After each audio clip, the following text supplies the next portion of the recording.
There is no anger in the world. There is anger in people's minds, individual minds. There is no such thing as anger in the world, isn't it? There is anger in you, there is anger in that person, there is anger in this person. Are you right now angry? Right now you are not angry. That means there is no anger in this hall right now, isn't it? But you can get angry. You can get angry. Right now there is no anger in this hall, but you can get angry. So this is one thing that we have to see. Anger is not there. What we call as life energy, what is life? You can make this into anger, you can make this into love, you can make this into compassion, you can make it into frustration, you can make it into depression, you can make it whatever you want. The choice is yours. If you had retained the choice, if the choice was really with you, definitely you would have chosen the most pleasant thing, isn't it? Whatever is the most pleasant thing.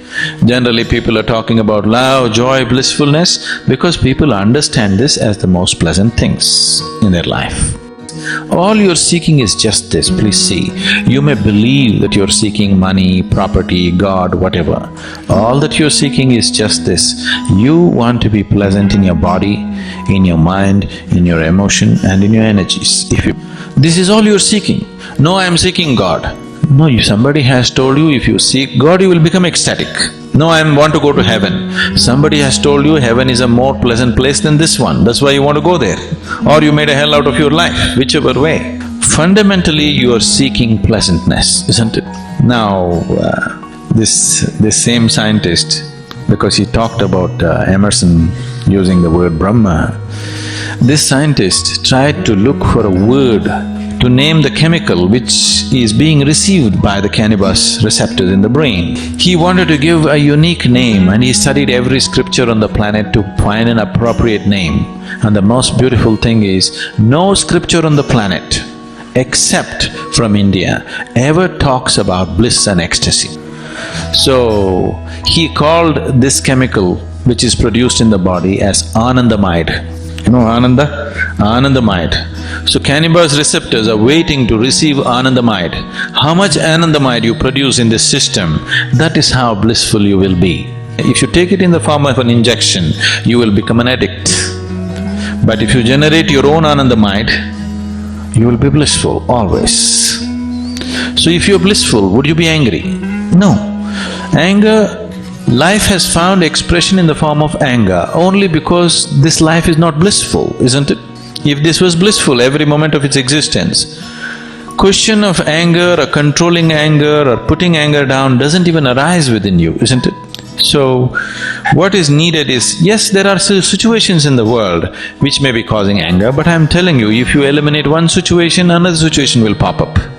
See, within your own family or within your own situation, do you see, for every small thing people can get angry? Need not be a major issue, yes? Not a life and death kind of issue. A simple thing in your house can make you angry or somebody else in the family angry, isn't it so? So it is not necessarily by settling all the problems on the planet that we will eliminate anger. First of all, if we teach ways of joyfulness and blissfulness right from childhood, we have not focused on this.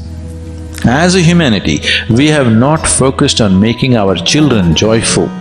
If they're making lot of joyful sounds in the house, usually adults will go and say, "Shut up!" We have not encouraged joy and bliss as a part of our life. If people were more joyful, did you have to talk about controlling anger? It wouldn't come, isn't it? We need religions of joy, we need politics of joy, we need economics of joy. We need to bring that aspect into our life on all levels. If that is not brought into our life in every possible way, and methods to keep the system joyful above all, because without that, it'll become a fake joy that you're pretending or you're trying to be joyful. Now, if you are producing enough Anandamide in your system, you would be joyful, isn't it? I can show you 1,000,000 people for whom we have taught how to produce more Anandamide in the system, that without any reason, people are just happy. People think, oh, if they all become happy, they will become useless. It is not so. Please look at your own life and see. On a particular day when you are happy, are you willing to do more? Or on a particular day when you're unhappy, are you willing to do more? When you're happy, you're willing to do anything, isn't it? When you're unhappy, you have to drag yourself through life. When you're unhappy, you can be real mean and nasty, isn't it? If you meet any human being when he is joyful, he is a wonderful human being. If you meet the same human being when he's unhappy, he can be a very nasty human being. This is so with every human being, isn't it?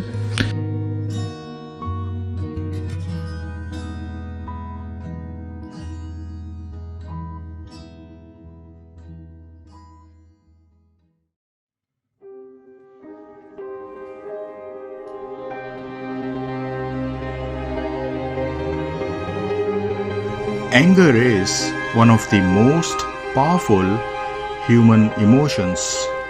Unless you tame it, unless you transform it, it will wreak havoc on you and will simply destroy your life and even the lives of people around you. The one who gets angry also knows that anger is not good, that anger is harmful for your physical and mental well-being, but still they get angry. It simply shows how powerful this emotion called anger is. Even though it is powerful, but it is possible to control it. And here, by control, I don't at all mean the repressive way of control. Repression is really dangerous. Anger, if repressed, will become even more powerful. So when I use the word control, I don't at all mean repression. Today, I'm going to share with you some insights through which you can transform the energy of anger, through which you can go beyond anger. Let me share with you one beautiful story from one enlightened master's life. His name is George Gurdjieff. Gurdjieff was one of the most powerful enlightened masters of the 20th century. And he shared this insight on anger with his disciples. When Gurdjieff was 9 years old, his father got seriously ill. He was about to breathe his last, and he called Gurdjieff to his side and said to him, "O child, I could not do anything for you in this life. There is nothing that I can give you in heritage, no wealth, no property. I lived in poverty and dying in poverty. So I have nothing to give you except one thing. The experience of my whole life is contained in it. Always keep this thing in mind. Maybe one day you will understand." Gurdjieff asked, "What is that, father?" Then his father replied, "When somebody gets angry with you, don't react immediately. When somebody speaks rudely with you, never react at all. Listen to him patiently. Be absolutely calm and cool. And when he's done saying what he was saying, tell him, 'Please give me 24 hours to think over what you have just said. Let me ponder over it. I'll come back and give you my reply.'" This piece of advice that Gurdjieff got from his father remained with him all his life, and it transformed him. He put this advice into practice and got to know the real meaning. He began to experience the power behind this advice. Gurdjieff said to his disciples, "Sometimes I would find the person's anger had nothing to do with me. He was getting angry because of some other reason, but was venting it out on me because I happened to be close to him. So in this case, the anger was not addressed to me. And if I found that I was wrong, then I would ask for that person's forgiveness." You can also apply this advice and see how it completely transforms you, how it completely changes your life. Let me just explain what really happens when you don't react immediately to someone's rude behavior. First, you tell me, who reacts? It is the ego in you that reacts. Ego and reactions are synonymous. So when you react, it's the ego that replies. But when you give your reply after a period of time, the reply would come from beyond the ego. It will come from the deeper part of you, from the real, conscious you. And this will be the proper reply, the correct reply. If no reply is needed, you would know that nothing need to be said. But if you react, the reply would always be wrong, because it's coming from the ego. And whatever comes from the ego can never be right. It is always wrong. In Bhagavad Gita, there are 2 verses where Lord Krishna talks about the cause of anger, how it rises within you, and once it has risen, how it destroys your life.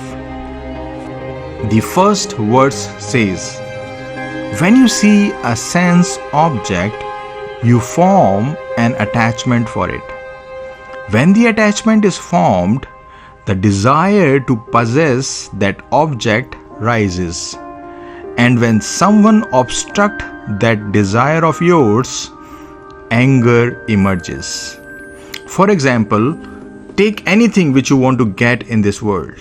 Whatever you want to have, you first develop attachment for it. You see the thing, and in that very seeing, the attachment is formed. You see a big car and you want to have it because your car is small. And once you have developed that deep desire, that strong desire to possess that car or a house or a higher post in your job, you then go to any length to do so. And when someone comes in your way, this leads to anger. Anger rises within you. Now in the second verse, Lord Krishna tells you how anger, once it has taken hold of you, how it destroys you. The verse goes like this: from anger comes the delusion, and from delusion you lose your memory. From this loss of memory comes the ruin of your intelligence. And from this loss of intelligence, the person perishes. Lord Krishna says in this verse that when anger has taken possession of you, you then lose your power of discrimination. You then become incapable of deciding what is right and what is wrong. From this loss of power, the person comes to destruction. See, the only difference between animals and humans is the difference of intelligence. And if you lose it, if you lose this intelligence through anger, through intoxicants, through alcohol, then no difference exists between you and animals. Man's glory exists only in his intelligence. It exists only because of intelligence. So anything that destroys this intelligence should be shunned by you. It should be discarded by you at all cost. Then only you can grow spiritually. Then only you can know who you truly are beyond this body-mind complex.